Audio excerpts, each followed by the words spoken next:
हम आप लोगों को क्लास 12th में बायोलॉजी के टॉपिक में पढ़ा रहे हैं स्त्री केसर गुरु बीजाणु धानी बीजांड और भ्रूणकोष लेकर इस टॉपिक में आप लोगों को हम बता रहे हैं।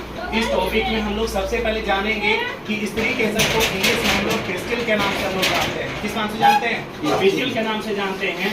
और गुरु बीजाणु धानी को हम लोग मेगास्पोरोजिज्म के नाम से हम लोग जानते हैं। बीजांड को ओव्यूल के नाम से हम लोग जानते हैं। किस नाम से जानते हैं? ओव्यूल के नाम से जानते हैं। और भ्रूणकोष को हम लोग एम्ब्रियो सेक जानते हैं।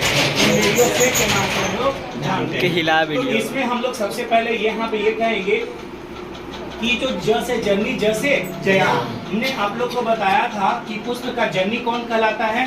तो जयांग कहलाता है।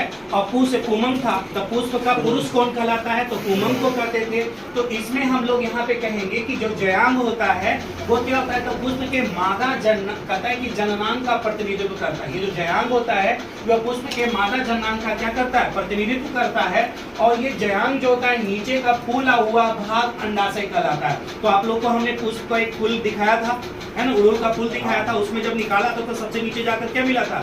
एक आपको उठा हुआ भाग निकला था। तो उसी को मैंने कहा था कि देखो यही अंडाशय है। ये क्या है? अंडाशय है। तो यही कहते हैं कि जयांग जो नीचे का फूला हुआ भाग, नीचे का फूला हुआ भाग क्या कहलाता है? अंडाशय कहलाता है। और कहते हैं कि जयांग से जुड़ी हुई एक पतली नलिका रचना होती है जिसे हम लोग क्या कहते हैं? वर्तिका कहते हैं। क्या कहते हैं? वर्तिका कहते हैं। और वर्तिका में ही एक घुंडी नुमा एक रचना पाई जाती है जिसे हम लोग वर्तिकाग्र के नाम से हम लोग जानते हैं। इसमें एक और टॉपिक इधर आया है जिसको हम लोग कहते हैं कि बहुत से अंडक मिलकर किसका निर्माण करता है? जयांग बनाता है। तो बहुत सारे अंडक मिलकर क्या बनाता है? जयांग। जब हम लोग सबसे ऊपर देखे थे, सबसे ऊपर लाल लाल ऐसे से घुंडी नुमा नच रहा था, है ना, बना हुआ, तो उसी को जयांग, उसमें एक गो नहीं था, 5 गो था, हाँ ना जी। तो उसी में कहेंगे कि बहुत सारे अंडक मिलकर क्या बनाते हैं?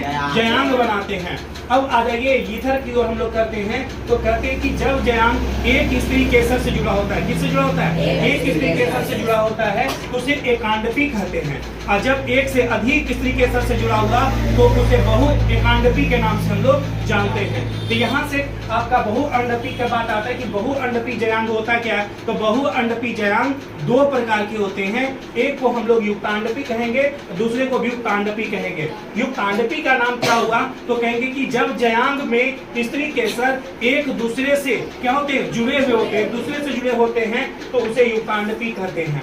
और कहते हैं युक्तांडपी किसे कहा जाएगा? तो जब जयांग में स्त्री केसर एक दूसरे से क्या होते हैं? स्वतंत्र होते हैं तो उसे हम लोग क्या कहते हैं? युक्तांडपी कहते हैं। आज का टॉपिक बस यही करना।